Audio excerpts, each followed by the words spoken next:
And just like that, happy Memorial Day live stream here on the Long Box Punk. That's me. I'm Chris. I'm the punk, and I am joined by a creator that I have been trying to get on this show for I don't even know how long, Dan, but thank you so much. This is Dan Price, and he is here to hang out, talk about Bigfoot Knows Karate, talk about indie comics in general, and talk about the scene, talk about all the things that you've got going on, because there's a ton that you have going on in 2025. And so we're going to get into all of that. But first, thanks for hanging out with me on Memorial Day. Dude, thanks for having me on Memorial Day. This is fantastic, man. I've been really excited to do this one. So Awesome. Thanks for letting me come play in your sandbox, so to speak. It'll be a good time. Yeah, well, I mean, turnabout is fair play, because when you did your Instagram live launch party for the third chapter of Bigfoot Knows Karate, you invited me on, which I was like, heck yeah. And then I was looking at everybody else that was on it, and I was like, I don't know that I fit in here. So it was a great experience for me. They're all established indie creators, and I'm just a guy that does a podcast that talks about comics and come on, you know what I mean? No, it's an imposter syndrome. Oh, no. See, here's the thing. First of all, we all suffer from that. Secondly, dude, worlds collide. You gotta have that, you gotta have that synergy and meeting new people and getting in the mix with it, and never feel that way. This is indie, man. We're all in this shit together. So it's like, I love it. No, never feel that way. I'm glad you came in. I'm really glad you came in. Yeah, it was so much fun that I'm stealing the idea. And when my collaborator Chris and I are launching our own very first Ashcan Kickstarter on June 4th, we're going to do an Instagram live stream. If I can figure it out, we'll be on YouTube as well. But that'll be Wednesday, June 4th, because then the campaign ends July 4th. So yeah, Wednesday, June 4, we're going to do the Instagram live. I'll make sure to have you hop on as well once I figure out the specific times.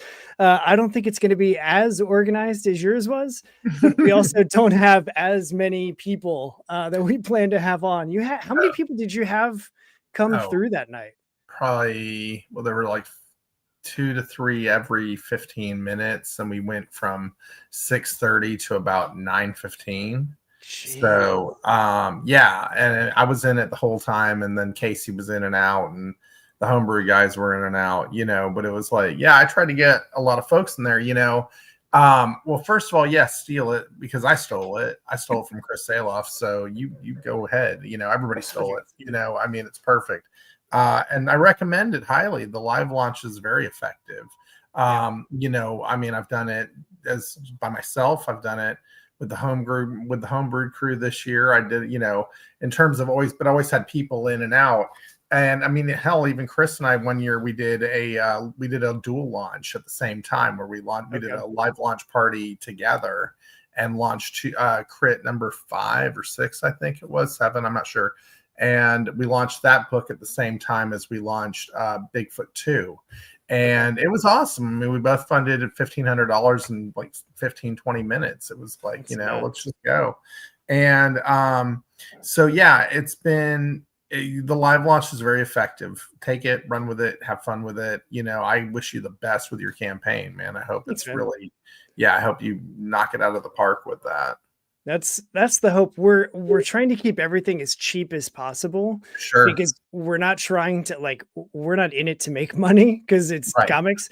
We just want to grow as much of an audience with this first Ashcan as we can. So we're keeping everything as absolutely cheap as we possibly can to still get production and shipping and all that stuff covered. So we feel yourself in the foot on shipping. Just don't shoot yourself in the foot on shipping. That's all I can say. Yeah, and that's the big concern for me right now, is trying to figure out how do you even, and this is me just picking your brain now, how do you figure that out when you're setting? Is that something you have to know when you're setting up the campaign before you launch, or is that something that you figure out after the fact, once you know how many you're going to be sending out and all of that stuff? Well, so when you're doing your Kickstarter, it's going to ask you, what do you want to charge for this country, that country, rest of the world, etc., and so forth. I would recommend getting a shipping service like pirateship.com. Mm. Okay.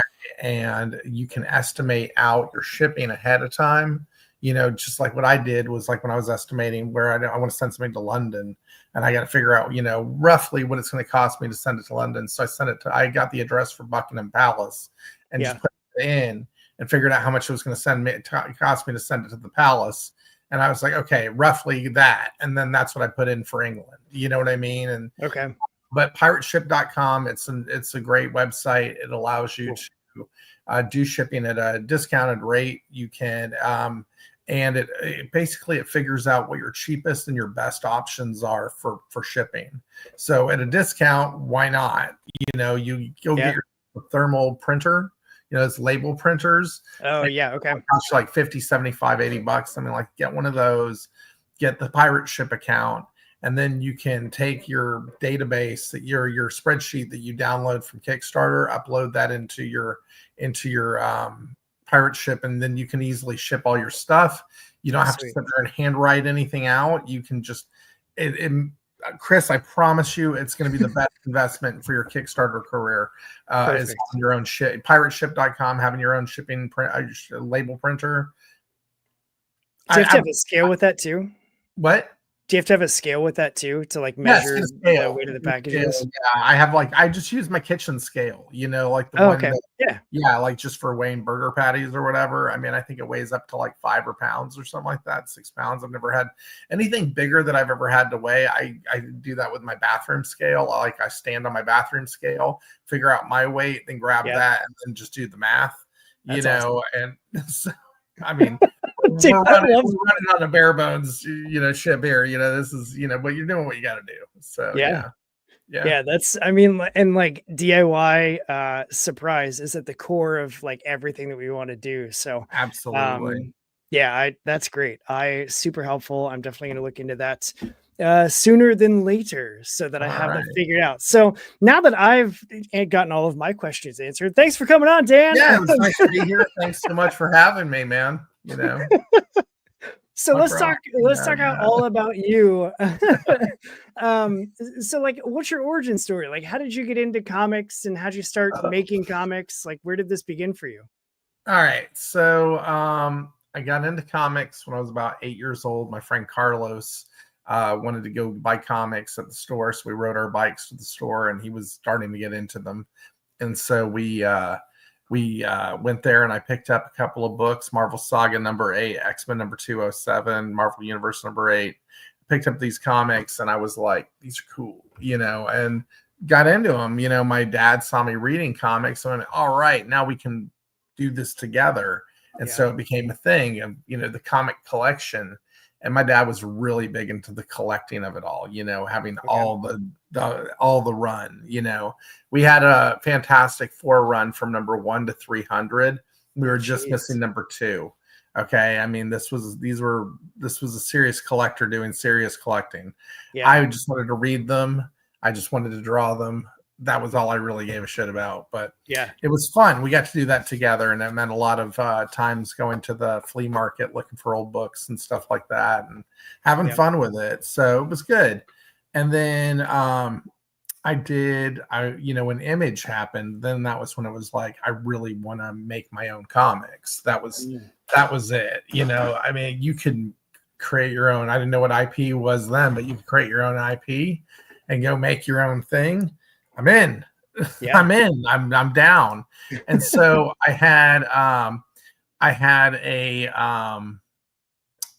anyway, so there was a small studio. Okay, so I grew up near Houston. All right, right across the street from the Johnson Space Center.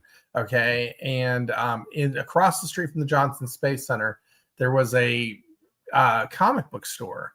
Wasn't there for many years, but it was there and it was impactful. And they had a studio in the back of the store, few art boards, a few art desks set up, and they were making their own comics. And this is like 93. And I'm like, wow, like they're making their own comics. This is so dope, Yeah. So I hung around a lot, filled in the blacks on pages, did erasures, stuff like that, some coloring here and there on for pinups and stuff. I don't think I really got to do a cover, but that's cool. But it was just small stuff. But, and they were like, and I was drawing my pages trying to get good, which, wasn't, but, it was awesome. It was cool anyway, and so my freshman year of college, they offered me my own book. It was cool. I was stoked about it. And then maybe 6 months in, 5 months in, not even, they contacted me and said, yeah, we're closing the shop. So there went that whole thing. So I was 18 then. So I didn't make my first indie comic until I was 30.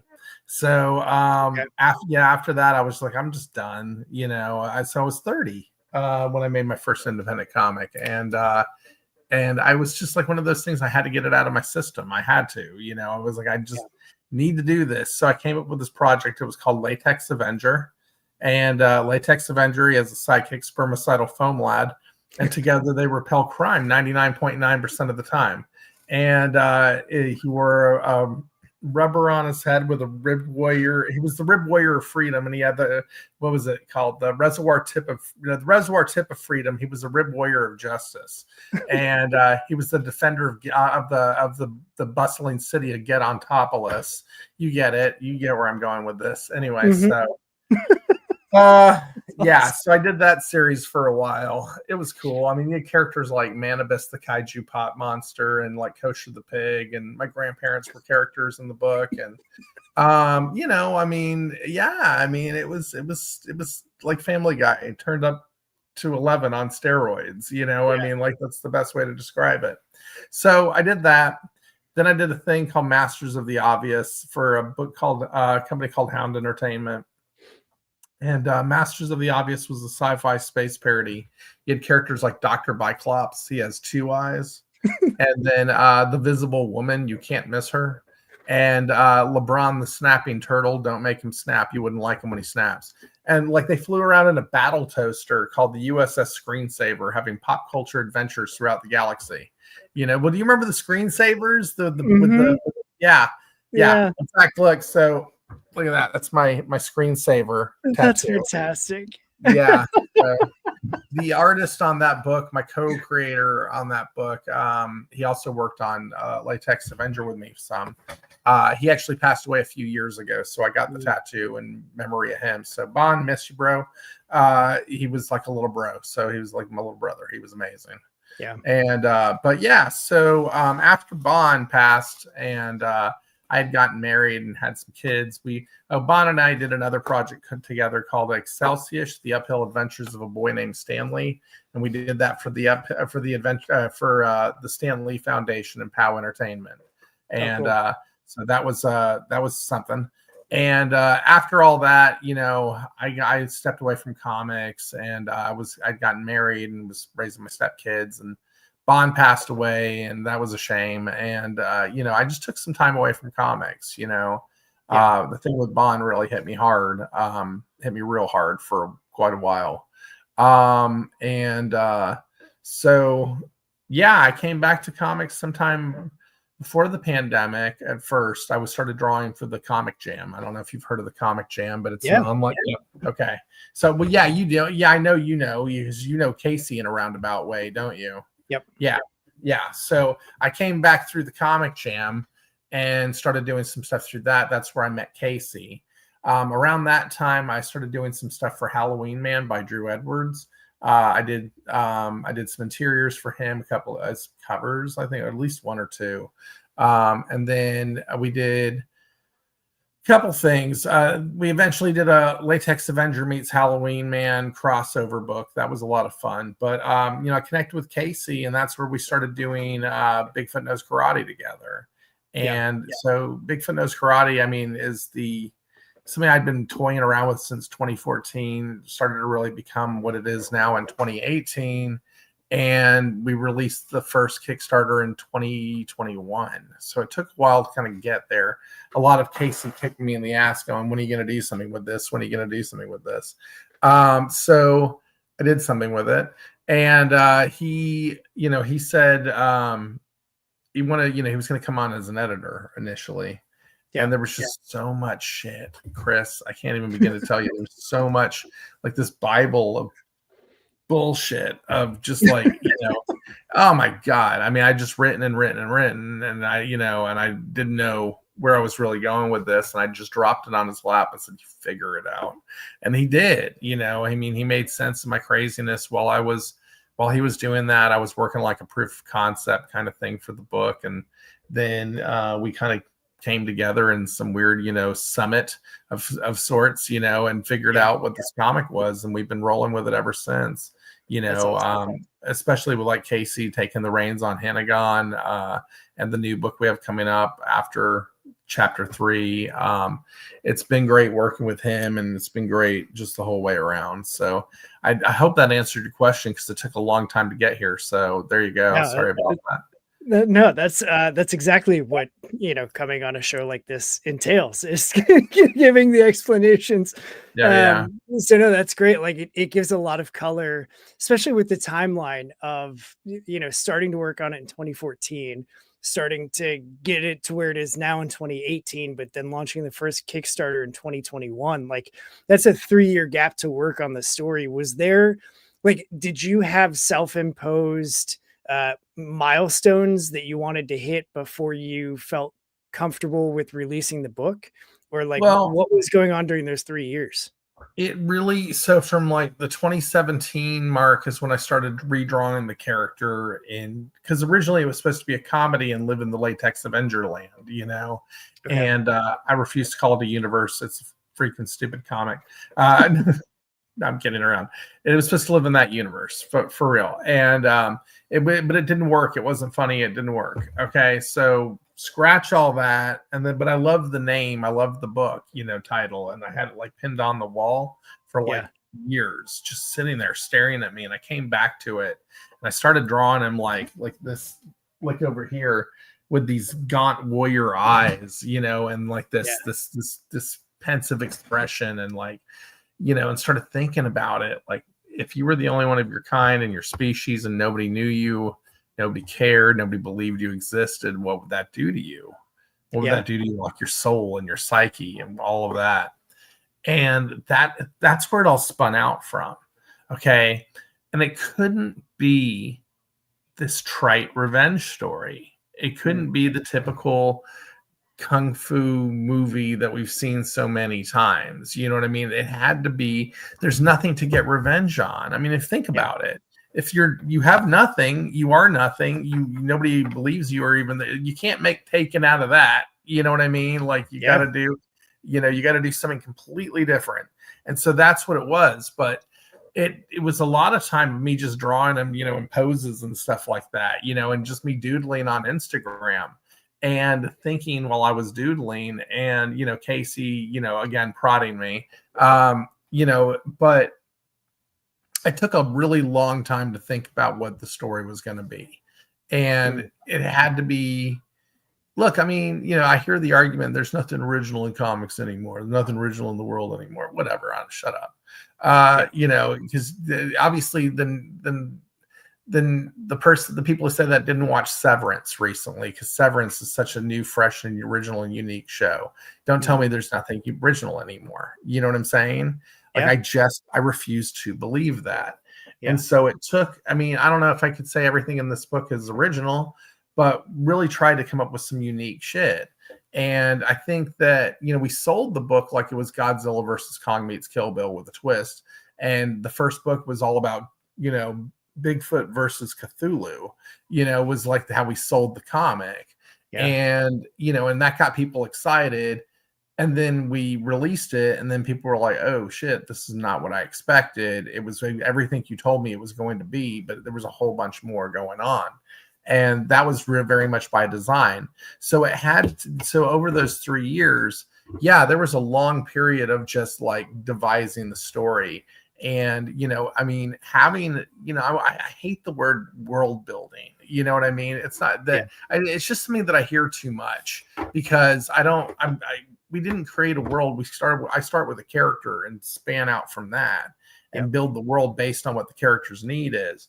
So yes, there's a fair amount of world building that went on, because we needed to figure out where we were going to go over 5 issues. And when you're going through 5 issues, well, what's all the history that goes along with that? Now Now on the current thing I'm writing in my spare time, that's a lot of world building, and my goodness gracious, all the intricate braiding of characters and all that stuff. Anyway, I got like 50 pages of just background information, Chris. I mean, I swear to God, it's like there's 60 pages of background, anyway. Yep. I mean, that struggle's real. Like so working on our book has very much been like, we were just jotting down ideas in like a shared Google Doc. And then it was like, well, now I got to make, like, we got to pull a story out of all of these ideas that we have and make it make sense. And then it was like, oh, okay, well, yeah, let's script this out. And so I banged out the script, and I was like, oh, well, because we did all of this huge document of stuff, it was super easy to bang out the script. And then we got it, and we were like, this needs to be 2 pages more. Like, we need 2 pages just to like put the nice dovetail in the end of it.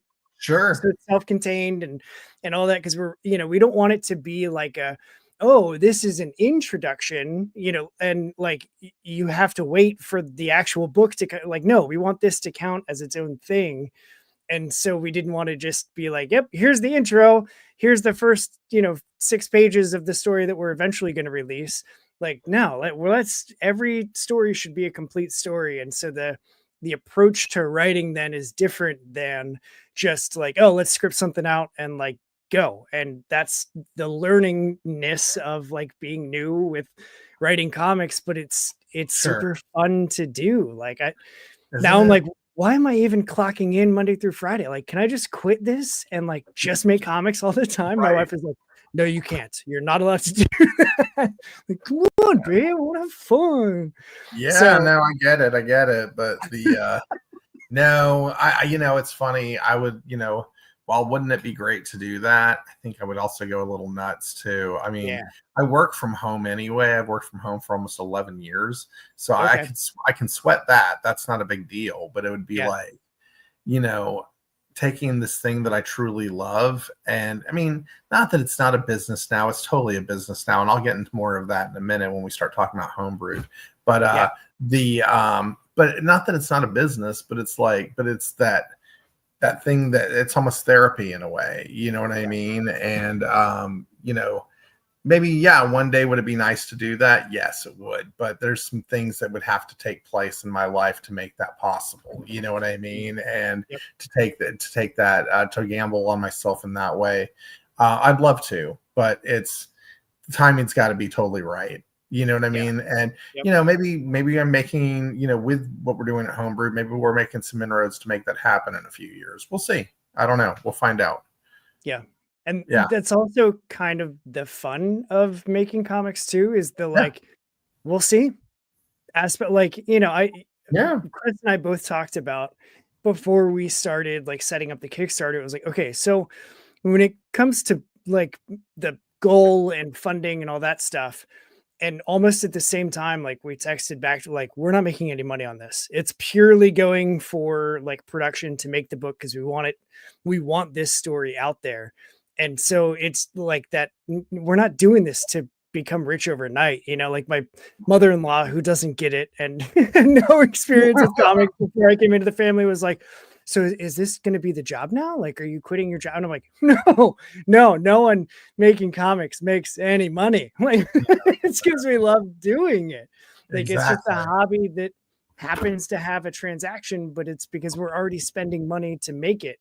So we got to recoup that. Like, it's not and she's still like, okay, well, I mean, if you're having fun, then good for you. And I'm like, you don't get it. It's fine. It's okay. It's totally fine.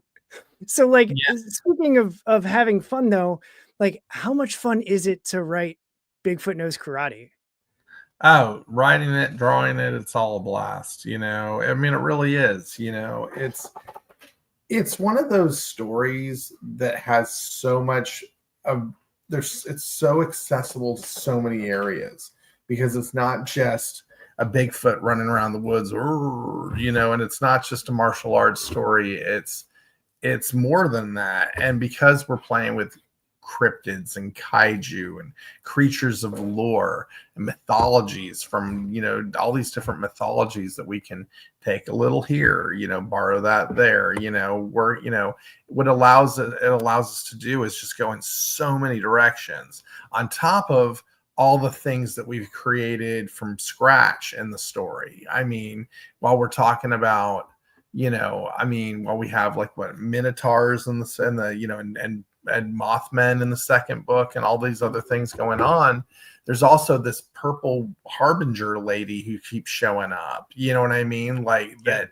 Where's that? What's that all about? You know what I mean? Like, so it's interesting because, again, I used the word braiding earlier, but we are braiding a bunch of different stuff into the story, a bunch of different concepts and ideas and histories and mythologies. And so there's a lot we can do. I mean, for fresh ideas, we've got some things that we want to roll out. And then there's also stories from mythology, stories from mythology we want to bring in. And,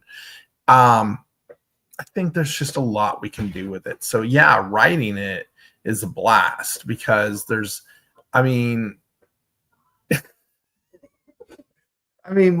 I haven't posted any art about this yet, but between you, me, and the fence post, there's like a manicore in this next issue. Okay. Like just throwing that out there to you. You know what I mean? Yeah.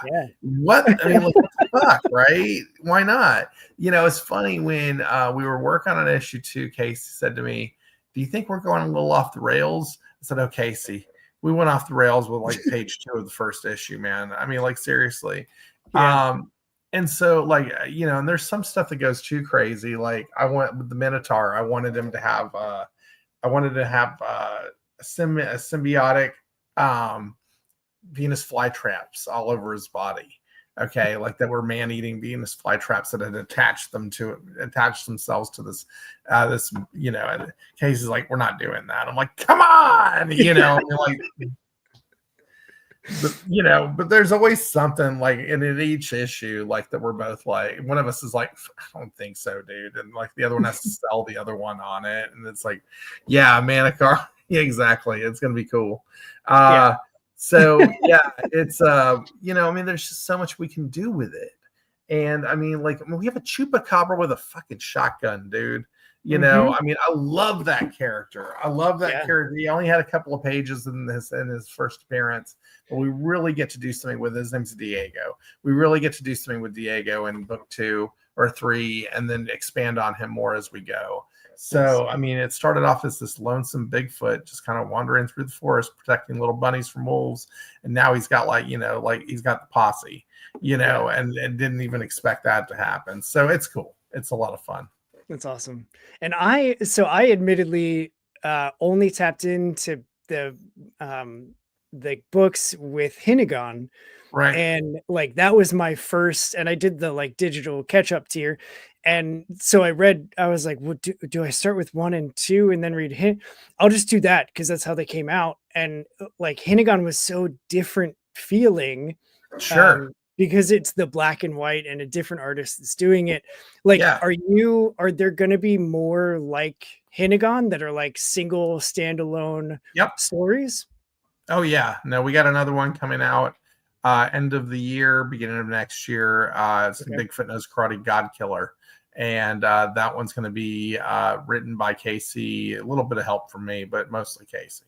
And let him have fun. He's so good at what he does, and he has to put up with my bullshit through the on the main storyline that it's like, let Casey have a good time. And then the artwork's being done by a gentleman named Justin Adcock. So really stoked about that. Really excited to see how that comes together. We had initial meetings recently, and so he's working on thumbnails now. So we shall see. We shall see. But and so it's coming along. We're doing more. And I expect more side stories. I think that's going to be something that we can do more of to peel back the onion and show more of this Benny character and who he is and where he's going or where he's been. Yeah. And you mentioned that it was initially like a 5-issue story. Is that still the plan, or are you that's just the first arc and then you're just going to go nuts and see what happens? Yeah, the first arc is 5 issues. You know, we're dropping in the side stories, prequel books, whatever you want to call them, in between issues. And probably expect one. You know, we'll do this one between between 3 and 4, and then we'll probably do one between 4 and 5 as well. Buys me a little bit of time, and on the main story, and it keeps content coming out. And it's all stuff that works within the big schism of everything we're trying to do anyway. I mean, Hennigan was cool. If you read 1 and 2, then Hennigan had a neat ending for you. You know what I mean? If you didn't read number 1 and 2, Hennigan had a neat ending for you. You just didn't get everything that was going on in it. You know what I mean? And so, but it was still a good self-contained story. And that's what Godkiller will be too. It's, there'll be, it'll have a strong end. And then, but I think Casey has a follow-up to it that he's tinkering around with too, so we shall see. Yeah, but I mean it's good. I mean, I like doing the side stories, and then when we're done with the 5 books, then we do have a plan for, I think, what's going to be a 3-issue arc, and then I'll do a one-shot. I know I'll do a one-shot in there somewhere, but the 3-issue arc, that'll be done by somebody else, art-wise. I want to keep the artist changing out for a while. I'll come back and do a story here and there, and I will enjoy doing that. But I want to do, this one is the expanse of the story. This is gotten wider and wider and wider as we're going. It started as a very small concept, and it's getting bigger and bigger. And I love that, and I'm having fun with it. Don't think the anxiety isn't real. But the so I know that when I do my next piece, my next one shot, it'll probably be a smaller story. You know what I mean? Something that's more, based into, I don't know. It's like, I've got this thing. I'll talk to you about Homebrewed Zero in a little bit, but I'm working on this thing, and it's a little 6-page story for Homebrewed Zero. We'll talk about that in a second, but and it's I'm working on that, and it's like it's a morality play is what it is. It's a 6-page morality play about, the concept of killing, and, what's a righteous kill and what isn't, and just little stories like that can help kind of, again, peel back that onion. Who are we dealing with here? Who is this Bigfoot? What is he about? Anyway, there you go.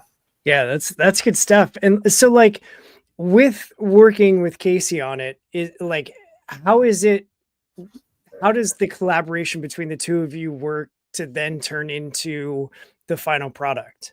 We use a Google Doc just like you. I mean, Perfect. Yeah. Oh yeah. No, he writes in one color, I write in another. When we like it, we turn it to black. That's awesome. And that's how we write. And it's a lot of phone calls. We talk probably 3 times, 4 times a week, for about, 20-30 minutes at a time. And then sometimes on Saturdays or Sundays, we'll do an hour and a half long meeting, especially like when we're really, the script needs finalization. We'll do a lot of that. And then once the script's done, he just kind of leaves me alone, and I draw, and I'll send him stuff, and he'll give me feedback, and and then he can go do whatever else he needs to do. He's a busy man. He's got a lot going on. He's got the jam. He's working on his own stories. He's working on the next Bigfoot, this and that, and, I think, when it first started up, I think, the first issue, especially, I took more to the helm on things. As we've been going more and more, I've relinquished a lot of stuff to Casey. And, cause we have different writing styles, you know what I mean? I think if Casey could, he would take a lot more time to express something and that sort of thing. But we have so much we have to compress into, crazily enough, like a 38-page story, like we have coming up for this new one. We have so much we have to compress into it. I always say to him, man, it's gonna be like Seinfeld scenes. You get in, you make your little joke, and you get out. Although this isn't a comedy, you know what I mean? But you got to get in, make your point, and get going. We got to cut to the next scene. And so I think the side stories are cool for Casey because he gets to flex the muscles that are, that he wants to flex in that story. So It is cool. The collaboration is great, but I think side stories are also a fun thing to do for a whole different reason. Yeah. I mean, I get to sit back a little bit more on those, and with Hinnagon, there was some artwork stuff that I needed to do and stuff like that for that's a long story. But there was some stuff I needed to do there. But I mean, yeah, I mean, with this new one coming up, I mean, hopefully it'll go real smooth, and I can just keep focused on drawing and work on, book 4 and all that, and while this is all happening. So yeah, there you go. That's cool. It's like that divide and conquer with also like full trust between the different like the different roads that you're taking to still get to the same like Bigfoot Knows Karate city world. Yeah, I mean, it's all about trust, isn't it? I mean, look, comic books are a team sport. And, I mean, there are a lot of comic creators who do it all by themselves. I've done it all by myself, and then, but then you can also work with people and make a better product, frankly. I mean, there's some that can excel in doing a book by themselves, and it's amazing, incredible, and rock on for that. I mean, like, seriously. Then there's the rest of us, that will do better with a team. I mean, working with Casey has made me a better writer, and he pushes me to push myself as an artist, and, I mean, I look at when it even comes to like the marketing of these things, you can't do it all by yourself. I mean, I work with Jeff Haas, who's a PR guy, who helps us out with the campaigns and stuff, getting on podcasts and doing press releases and stuff like that. I mean, we put a press release out this year, and we were in the AP for Homebrewed Comics. We were on the Associated Press's website this year. I mean, that's pretty dope. And like, again, you can't do it all by yourself. That was kind of why Homebrewed Comics started up.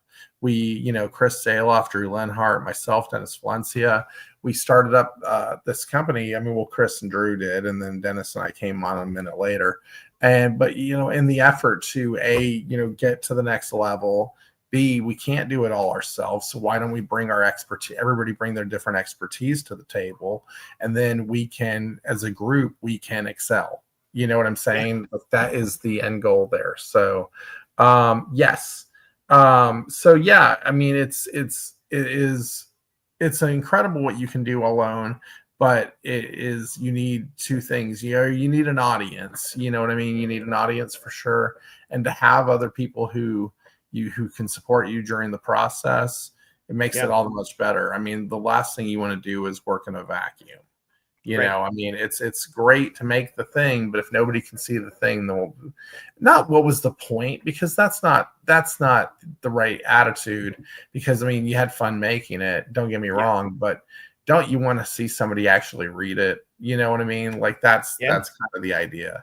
There's nothing better than when somebody gives you a comic book and you hand them the comic book and they go, oh, and just put it down. You know what I mean? You're just like, man, fuck you. Yeah. Do you know how many nights I didn't sleep because of that comic? Exactly, man. What are you doing to me? It's the worst, but it's the best all at the same time because, I know folks, and I love them. I love them. Close friends of mine or people I knew from college or whatever, and they're like, man, I back your book because one day this is going to be worth a lot. I'm going to send my kid to college. I'm like, that's the sweetest thing you ever said. That's so sweet. Like I love you for saying that. I love you for saying it. You're deluded on this one, guy. I promise you. It's going to end up at a half price books. I know it, but it's okay. I can live with that too. It's funny when I found my own book in a half price books one time, I was like, that's badass. Because like somebody, it made the circle. You know what I mean? Like somebody read it, didn't like it enough to hold on to it, sent it out into the universe. It was pretty funny, actually. Yeah. So, I love, so we have a ton of half price books. And that's my, like, if I'm having a bad day, I'll just go there. And like, it's closer for me to get to a half price than it is to my local comic shop. Cause I drive 45 minutes to my local comic shop. Oh, wow. But like, I've also been going there it's the shop my dad used to take me to as a kid. And then I, stopped when I discovered girls and then got into college.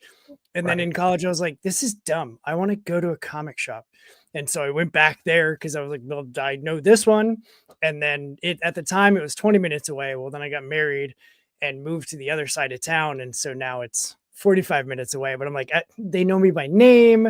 That's where my Sure. pull list is set up. Like, I have all these memories in this building. So I still go. So shout out to Queen City Comics and Cards on Montgomery, because it's the coolest corner, man. Right across the street is an independent record shop.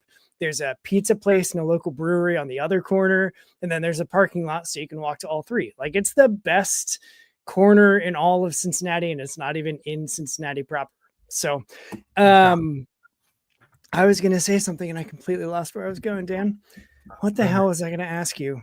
I don't know. Go Reds. Hey, go. They need all the encouragement they can get. Sure. They're working on it, man. Yeah. They're working on it. So my light just died. Cool. Okay. So speaking of homebrewed comics, because I wanted to ask about that. Like, I saw that you had just joined in, like, this super new, right? Like, you just joined in like March. It's March. Yeah. So, like, talk to me about that, because I from what I've pieced together, I want to see how right my assumptions are. So, like, how did Homebrewed come to be, and like the purpose and all of those things? Sure. So, how did it come to be? So, Drew and Chris had worked together previously in a different collective. Okay. And I believe and Dennis too. But they had started up in a different collective. And from what, the story I've been told, they were both getting a little burned out, just making comics on their own. And, well, what if, we team up and start our own label type thing, and we can kind of rely on each other. Drew has a background in tech, websites, handling all that stuff, understands the digital distribution process. Chris has his background in distribution, and the print side of things, conventions are more, he understands that kind of side of stuff. And so, I had been with a different label for a while there, about a year or so, and, enjoyed my time there, but I needed to, I wanted to go off on, go try something different, for lack of a better anything, I wanted to try something different, I had kind of goals, dreams, aspirations for I wanted to take the book. And Chris and I have known each other for a good while now. I mean, it's probably since 21. And, and so, and we hit it off pretty much right away, I would have to say. I really liked his mind for marketing. I think he felt the same about me. Our approach to launches and, the comics itself and how serious we take it. And I'm watching, Drew doing his thing over there, Drew Lenhart, putting out Caspian Porter, Tin Can, all these different titles that he had worked on, and so when, Chris and I were talking about it, I think as he put it, we're both kind of flirting with the idea of, dancing around each other. Well, is this going to be a good fit or not? Yeah. My attitude is that I want to take my fate into my own hands. Okay. But again, you can't do it alone. Yep. Okay. So it's like, what do? You hook up with like-minded people who have the same work ethic that you do. Okay. And not disrupt the industry, because that's such a overused statement. You know what I mean? We're going to disrupt the industry, Yeah. No, what we're going to do is we're going to make some kick-ass books. And hopefully the people catch on to them. You know what I mean? But like, we're going to do, but the industry, here's the thing. The industry is already disrupted anyway. Okay. Like, Diamond has fallen apart. There are distribution companies popping up left and right now. Maybe not left and right, but there's a few more of them that are jumped out of the woodworks. And one of them, we have partnered up with. Okay. And so we are going to be working with Filbo Distribution to take the Homebrewed line of comics to stores, so that's what we're working towards. The catalogs go out in July, we'll have Homebrewed comics in stores come October. That's awesome. I mean, that's, so that was always, isn't that kind of the dream for when you're making comics? I mean, to actually get it on the store stands, and hopefully people will order it, and hopefully people will buy it. And we're going to do everything in our power to get that information out there to them, and, fight like hell. Phil Russert, who runs Filbo, he's a fighter. And I love that about him. He really gives a damn about what we're all doing. He's a publisher himself, a writer himself, so he gets it. Yeah. And the homebrew team, they're just it's a strong group of people. Dennis, Drew, Chris, all of them just very, very motivated individuals with strong projects. I mean, Crit's a badass book, man. Drew has like a library of projects. I mean, Caspian Porter being, being like the flagship title for him.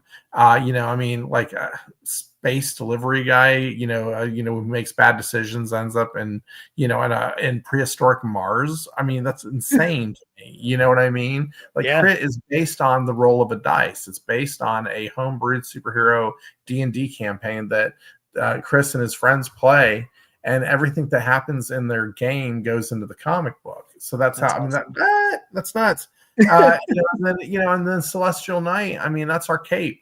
I mean, a superpowered badass, with crazy powers that he doesn't understand, forced to battle kaiju in New York City. I mean, rock on, let's go. I mean, it's like, and then you got the little Bigfoot comic, and so it's like, it's a good mix of stuff. It's a good mix of book of different stories. Everybody who's doing something at Homebrew, they're all bringing their A game, and they're all bringing their A game. So it has been really badass, and really enjoyed working with all of them. It's the dream. I mean, to be perfectly honest with you, when you get your opportunity to take this thing that you worked your ass off on for the last few years, and you're seeing, I mean, look, man, I mean, between online sales, between the conventions, the Kickstarters, I'm over 3,000 units sold on Bigfoot Knows Karate right now. Actually, that's not even taking digital into account, honestly. That's just in the print. Over 3,000 units of this book sold. That's, if I can have, I mean, look, everybody at Homebrew takes each other's books very seriously. It's not, this is my book, that's your book. We all take some ownership in it, in terms of like, we want to see the best for each other's comics. We want to see everybody excel. I want to see everybody selling a lot of comics, getting them out there. When we've got some killer plans for 2025 and 2026, and we're keeping it small this year, just the core group of us right now. But 26, we're going to be looking for some folks. We've already got a lot of people interested in, coming on board with us. And so it's like, we're going to bring in a couple extra creators, with some killer titles, and, hopefully really just, I mean, let's just go crazy. Yeah. What else are we doing? Right. Come on. Yeah. Swing big, man. Yeah. Take the shot. And so one of the things that I think is incredibly unique, and I heard about it first on your live stream, was the coupons. Yes. For like the tie-in for the 3 different campaigns. And if you back the 3 campaigns, then you get a coupon for each of them. And then you can turn that in for the coupon code to get the homebrewed issue 0. Like, yes, I remember, I think it was Chris that was talking about, like, remember Image doing that? Yeah. Like, I remember wanting that freaking book, and I couldn't get it because I couldn't find one of the titles to get the final piece to be able to submit everything. And I was like, and then I missed it. And by the time I found it, it was too late. And, my dad was like, well, son, we tried. And I was like, I know, but it was, and so like, I remember the hype that I felt of, I can find a way to get a hold of something that not everybody else is going to be able to get. Like, right. Who came up with that? How did you guys, like, was it purely from we want to see everybody else's book succeeding? Because I know you and Crit are both alive now. Yeah. And then the third one launches soon, right? Celestial Knight versus Caspian Porter launches on June 21st. Yeah. Okay. So it was a way to get everybody's books, to push everybody's books hard. Everybody, number one, we wanted to do something that was gonna, like a homebrew branded, tie-in, to everybody's comic, and So the idea, I mean, not to sound egotistical, this was something that I've been wanting to do for a little while now, and knowing how well, or knowing well how knowing these guys well, they're all 90s guys. All right. Yeah. They're all, excuse me, they're all early image, early image guys. Yeah. And so, and I am too. So I mean, that's what made me want to make comics, for crying out loud, is image comics, the early stuff. So I knew this would probably be something that everybody would be interested in, because we all remember getting the coupons back when we were kids, and, instead of having to get 7 of them, you only got to get 3. Okay. So we're making it easier on you guys. But yes, you go to Crit and you back Crit number 8. That's not the one. You get the pink coupon here for Crit, and I'll hold that up there so you can see. Look artwork. It's fancy. Okay. All right. So you get the 3-digit code off that one, and then you back Bigfoot number 3. You get that. You get the Bigfoot coupon. Okay. And then on the back, there's going to be information that I do not have on these mock-ups. And then you're on the Celestial Knight versus Caspian Porter, CK versus CP. You're going to get that book, or you get that coupon there. Each one of them are going to have a 3-digit code. You take those 9 digits, you go to our website, and then you're going to be able to go in and purchase yourself a copy of Homebrewed Zero. Okay. This is cool. All right. Because in the spirit of Image Zero, it's all got original content. Okay. New stuff that is you've not seen before. Not in the spirit of Image is it's going to have contents related to the actual comics that they've been promoting, not a bunch of new stuff. It's not going to have, you don't promote Youngblood and then you give them Troll. You don't say Strike Force, or you don't say Cyber Force and you give them Strike Force. You know what I mean? Yeah. Or, yeah. I mean, so yeah. So there's a Bigfoot Knows Karate story in there. There is a Crit story in there. There is Caspian Porter, Celestial Knight. And our friend Mo Lubasan is also putting in a story in there too. Mo's really tied in with Dennis and Chris. I think with Drew too. They've worked with all of them. Nice guy. So they asked me, Dan, can he be in it? Absolutely. I mean, come on, Mo's a talent. So you let Mo in. And so Mo's bringing his story to the book too. Great guy, and so it's all original content, minimum 6 pages per story. So you got a minimum of 30 pages of story in this thing. And to make it even better for you guys, check it out. It's the covers. Wait, there's more. Now I can drink milk every day. The artwork on the cover is being done by Luis Thomas, who is a Bigfoot Knows Karate cover artist, as well as the colorist and cover artist for Crit. And the cover itself will be a holofoil. So nice. 30 plus pages of content, holofoil cover by Luis Thomas, all the homebrewed guys plus Mo, making one big book. This is going to be cool. So I think it's worth checking out. It's something different. And I think when we're only doing the holofoils on the web, that's it. Once the holofoils are done, we may get rid of some of the extra print at some conventions, but after that, we will not rerun the holofoil. It'll be like go to a regular cover or something like that, or we'll do a different cover or something. But yeah. This will be limited, very limited. So that's anyway, cool. There you go.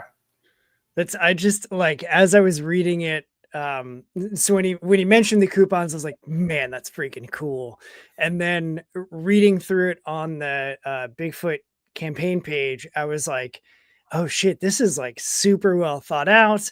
I'm curious to see if anybody tries to buy the issue 0 without the coupon codes to pay the full like $999. It feels very right.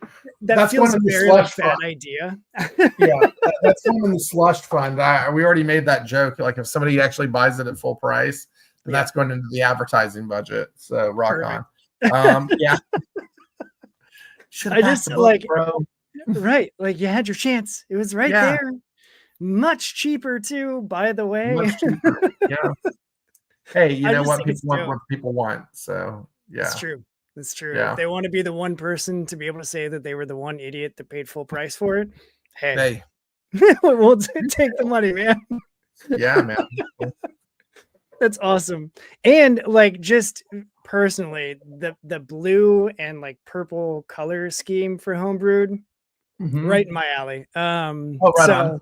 So I saw that and I was like, oh yeah, yep, I'm gonna vibe for sure with all of this stuff. So like, Very is cool. there a plan with homebrewed for the four of you founders to like work together on one like super book of like new stuff or like a crossover event, or is it just like we're starting with continuing the stories that we've been telling to round those out and then we'll see like what's the Go with the second on that one. We'll go with the on the ladder of that. Is like let's okay. kind of let's get our shit together first, Yeah. and then we'll see. But I think the Homebrewed Zero is a good step in the right direction. Trying something in a semi collaborative way. I know that Chris and Drew are co-writing a thing together. Another story that they're going to be releasing next year. So yeah, there is some of that. I don't know that we're really working in a shared universe. I know that Caspian and Celestial Knight are crossing over. I don't know if you'll see a Bigfoot Knows Karate meets Crit story. I don't know. You know what I mean? Yeah. The Bigfoot story has its own vibe going. I don't know if we'll kind of do that, but it's like, wrestling, never say never. So Never say never. never. You never know. Especially in 2025. Like, holy shit, some of the wrestling stuff that's happened. Oh yeah. I thought you were going like, yeah. Oh, in 2025. Yeah, man. Cena went crazy. yeah. So, yeah. Honestly, let him. You know what I mean? Yeah, like, have fun. dude, yeah, go ahead, man. It's your final year. Do whatever you want. You've earned it. Like, you're one of the few that, just like Undertaker, if he were to show up in, when his retirement year was happening, like, you want to do what? Okay, go ahead. Like, you've earned it, dude. Go ahead. Sure. I gotta say that Cody versus what's his face by Cena main event at WrestleMania was not that interesting. Yeah. I was really bummed out by that main event, but I really did like that triple threat the night before. I thought that was dope. So see, that's the one that stole it, man. Like, totally, 100%. I'm such a stan though for Seth Rollins. Like, are you? Oh yeah, dude, I love all of it. I loved him with the Shield. I loved him when he was doing, staying with the Architect, and when he turned, I love a good heel turn. And so even when he was like the corporate sellout, and then then like that just ridiculous fashion icon stuff, it's like that takes some serious balls to just show up in the nonsensical stuff that he's wearing. And it's like, hey, he owns it, man. And he's a modern incarnation of Randy Savage in that way.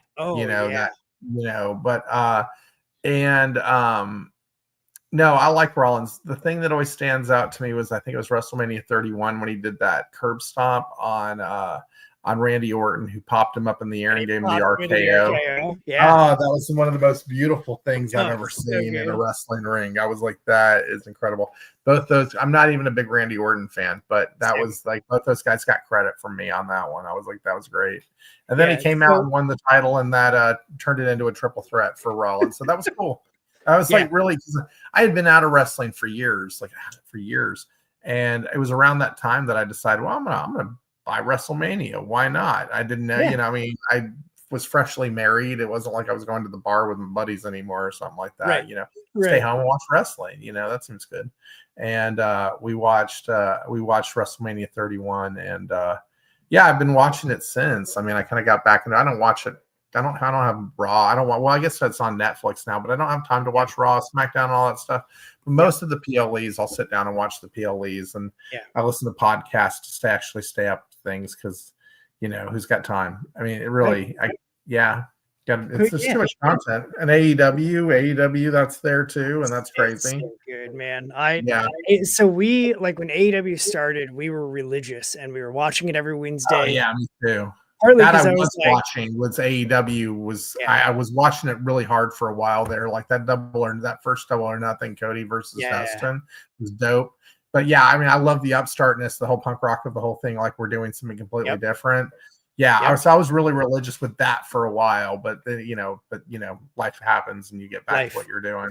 Yeah, it's always life, man. I was just at a family picnic thing earlier, and it was like, I was talking to my wife's like second uncle or whatever, and he, we were talking about Marvel movies, and he was like, "Yeah, I need to, I haven't gotten to see Thunderbolts yet, because," and we were both like, "Life, yeah," and he was like, "Yeah, Yeah, life," and I was like, "Dude, I right. get it, man. Like, and especially now with, so you've got Raw, you've got SmackDown, you have NXT, now you've got the their WTF or whatever, the like I the don't even know what new, that is. I heard about it, but I don't know what that is. it's like it's what NXT started out as, mixed Okay. with like the tough enough competition reality aspect, where Oh, they're all vying for a contract at NXT with coaches under I think it was Mickey James, Undertaker, and someone else. And like, Undertaker is now the first coach to ever have a winning candidate on whatever that show is called. And so like I saw the clickbait title on my phone of like Undertaker wins a brand new title from WWE, and I was like, what? No, let the man retire. And then I read the article and I was like, oh, for coaching. Got it. Okay, cool, cool, cool. Like, but it's all so much. It's oh too yeah, much. too much. It's But too yeah, much. we're definitely the like big event people only, and even that usually is like the day after. Like we still haven't watched. I heard there was some crazy madness after the Payback, like the media scrum after the show with Oh, Cena, really? and like we heard from several of our friends like, you got to watch the media scrum after, and I was like, From okay. okay, and we just I'll watch haven't yet. some. It's like I guess, all right, Yeah. whatever. No, But no, so no. so that's curious to me then, like with Bigfoot Knows Karate, like was the karate aspect of it always intentionally karate, or were you just like, were you into wrestling at the time and that's why you wanted to do a Bigfoot Knows Karate story? Like how did the Um, karate tie into the Bigfoot aspect? it just sounded funny. I'm not even gonna Perfect. lie to you at first. I mean, for real. Like, I mean, it's like chocolate and peanut butter. It just sounded really good together. Yeah. Bigfoot knows karate. It just sounded. It was just two weird concepts that just, if you smush them together, you get something even stranger. I mean, or two not weird concepts, but two, constant concepts. I mean, these are linchpins of in society. Bigfoot Yeah. karate. We put them together, and people are like, what? So, and I mean, I do have a Bigfoot Knows Karate wrestling belt over there, by the way. I saw Um, that you have the championship tier I where you do, can yeah, get a belt yeah. You can and get the all the belt in the stuff. comics, yeah. So we do. I do that the last couple of campaigns. I've sold two. That's Uh, awesome. yeah, that's hilarious. But yeah, I have a belt. It's over on my couch right now because I need to put it back up on the shelf. But yeah, it'll come with me next weekend to Dallas Fan Expo, so it'll probably just stay on the couch this week. But Nice. yeah, no, so I don't know that really wrestling was a big thing for this book, although the Kung Fu Thulu character we kind of modeled after Max Cady from Cape Fear meets Macho Man Randy Savage. Okay. So there is a little Randy Savage rolling through the book there. But no, I don't think wrestling really had an impact other than just like the storyline soap opera aspect of the whole thing. Yeah, I would say that would be the only thing that really kind of infiltrated the story. But yeah, but I do like wrestling. I mean, that's great. went to WrestleMania 17, Stone Cold versus The Rock 2, Yeah. and I went to an original ECW tour years and years and years ago. Yeah. Yeah, it was fun. I That's mean, dope. yeah, no, that's good shit. So anyway, sorry, I love wrestling, dude. yeah, that's fun. It's fun. Yeah, it's But just fun. you need okay, here's what you need to come to. You need to make it, dude. Chris, you got to make it down for Fan Expo, dude, for real, dude, for real. You need to, but Crystal, you need to come to Austin. Okay, you need to I come to do. Austin, and you need to come to Party World Wrestling. Okay, Ooh, have you okay. ever heard of this? No. Okay, Party World Wrestling is like if you took ECW, not ECW. Hold on, no, okay, because it's not. It's the grunginess of ECW, but the wrestling caliber of Glow. Okay. Okay, mixed with the musings of a guar concert. Okay. It is fantastic. It is fantastic. It is awesome. art and poetry and all that. And when this lady gave birth to, I can't remember her name, she gave birth to a demon in the middle of the ring and then choked out her opponent with the umbilical cord. It was gold. It was solid gold. One of the guys from one of the wrestlers, he is a puppet. Okay. He's an arm puppet. Yeah. And then the guy who manages it, the body, he's not there. It's just the puppet is all that matters. Fantastic. Okay. He actually bought my comics at Free Comic Day. He came by my table and I was like, and somebody introduced me to him as being I'm like, oh, you're the dude with the puppet. And he was like, yeah. And like seriously. So the puppet wrestles the opponent. Okay.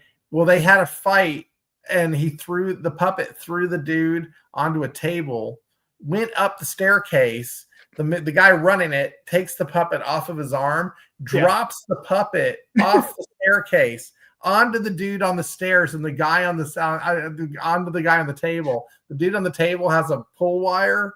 Okay, so when that puppet hit, it went. It was beautiful. Oh, it was so cool. It was so cool. It was so fantastic. Cool. Dude, I love pro wrestling. Oh, dude, it is rock and roll, dude. It is fucking punk rock as shit. So good. Dude. I mean, I've seen people explode out of other people's bodies and meat goes flying everywhere. I mean, I love everything that you're saying. Right I know you would, dude. I knew you would. As soon as I thought of him like this guy would totally dig PWR, man. You need to come down here. What you need to do is hopefully one day Staple and PWR have the same weekend, and you need to come down for Staple, the Independent Media Expo, and and go see a PWR show all in one weekend. That's what you need. That's perfect. That's the dream. Yeah. So there's a small like indie promotion, as is everybody or everywhere. That's here in Cincinnati, and I went with a couple buddies of mine, and shockingly enough, I know it's hard to believe, but I'm the loud guy at the show, where like I don't care. I went in and I was like, I don't know anybody here. Whoever everybody else doesn't cheer for, heel or face, whatever, I'm gonna lose my mind for that person. And like it came out and it felt like we were in the Tokyo Dome where everyone was just respectfully like, hands were crossed in their laps, just. And then there comes me and I'm like, kill him, rip his arm. And like everybody around me was like, who is this guy? And once I started, then suddenly people were like, no, don't rip his, no, go other guy. And then it like everybody by the end of that first match, we had all gotten warmed up and like, I try and say stuff that breaks the staff, like not the wrestlers, although I do love getting their attention, but the cameraman, right, who's done every show and has always and can actively listen to what fans are saying instead of worrying about the next spot.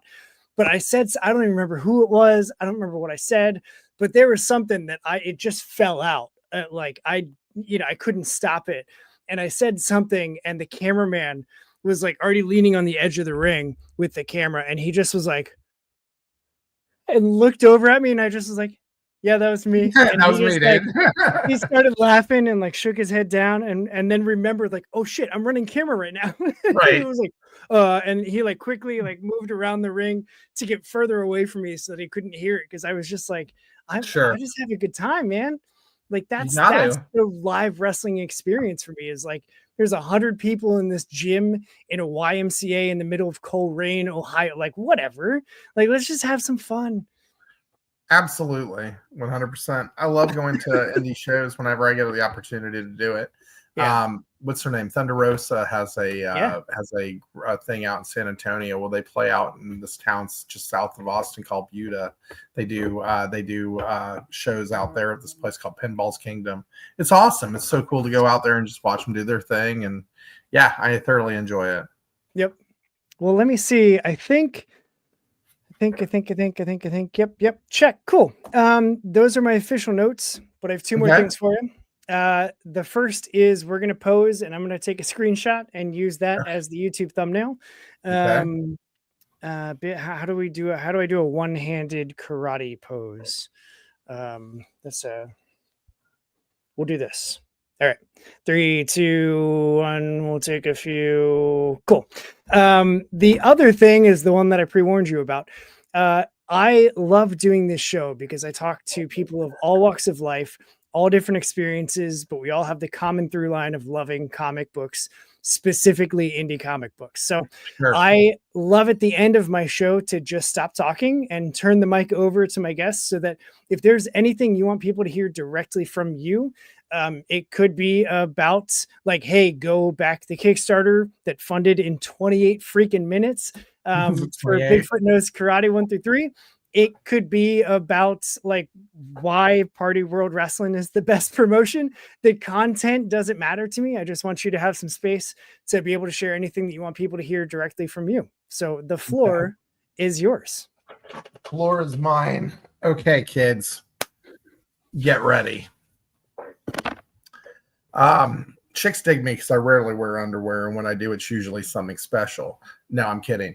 I don't know what to say, man. You know, it's look, I'm really grateful for indie comics. I'm really grateful for the time that I've had doing them, the people I've gotten to meet during that time. I mean, I started doing comics in 2007, and when I first got started, there was like nobody around me, you know, to guide me and how to do it. And, you know, I moved to Austin and I started meeting other creators and I started making friends with people and learning from them and, you know, forming strong relationships and watching those friendships flourish and watching some of those friendships pass away. And, you know, and it's, you know, that's tough, you know, and when you're used to making comics, you know, these dick and fart joke comics like Latex Avenger, you get a lot of eye rolls and things like that. And, you know, but you do it because you love it. You don't do it for the reaction, although it's kind of funny to watch the reaction. I'm not going to lie.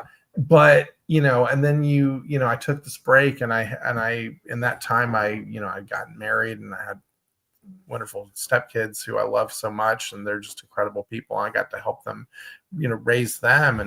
And when they, you know, as they got older, you know, my wife said to me, why don't you make comics again? And, you know, coming in back to it with Bigfoot Knows Karate and just the amount of love that people have shown the project. I mean, it's been incredible. It's been eye-opening and heartwarming and humbling that, you know, over 250 people have decided to draw this character for fan art. You know, it's been humbling that, you know, people take the time to like, share, repost, whatever, retweet. I don't Twitter, but you know what I'm saying. Yeah. You know, that they get to do all that, you know, that they found the love for this thing that, you know, came from my brain, that Casey and I have turned into, you know, the story that, you know, it's the whole thing is a lot to take in some days, you know, because it's like there's a lot of stress and there's a lot of energy and a lot of frustrations and all that stuff like that. But in the end of the day, I'm having the most fun I've ever had.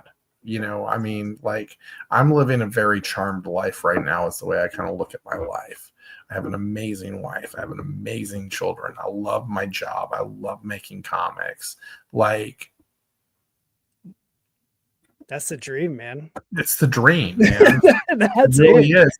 It's like you know, we're starting this new company, this Homebrewed Comics. You know what I mean? It's like we're taking a swing, kid. You know, let's just go for it.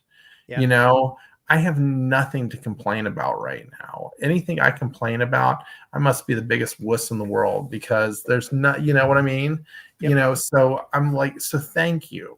Thank you to you, and thank you to everybody who's watching tonight, and thank you for everybody who follows me on Instagram and backs the book, and, you know, and just supports the thing, and everybody at the Comic Jam, and everybody, you know, at Homebrewed, and everybody at LKC, and everybody everywhere. You know what I mean? Like, I love all of this shit, man. You know, I love every step I've gotten to take doing it. You know, some steps have been easier than others. You know, some days it's a big old kick in the face, but you keep going, you keep moving, and, you know, and you be grateful for every fucking step you get to take. So that's it. That's what I have to say. Go back to Kickstarter, I suppose. You know, but there you go. And for the business side of things, the Sure. Kickstarter is linked in the episode description here. So whether or not you're listening, watching live on YouTube, or you're listening to this later on whatever podcasting platform you listen to the punk on, just tap expand on those episode details. You can tap the Kickstarter link. You can find Dan's social media handles in the description, but why don't you tell them as well? Because people Sure. like things simple.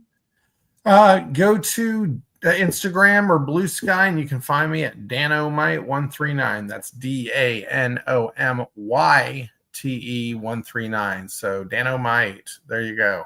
139. Perfect.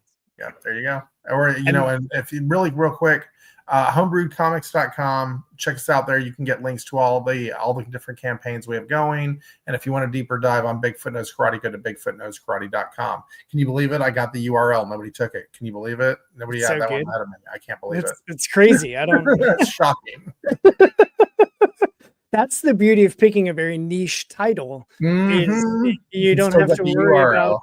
Yeah. Yeah. If I had picked Superman, that would not have worked out for me. Now would it? No, So, no, it'd be like the real not DC Superman.com exactly. or some nonsensical thing. Exactly. Dan, this has been a blast, man. Thank you. I'm so glad this worked out. It's so good to talk to you.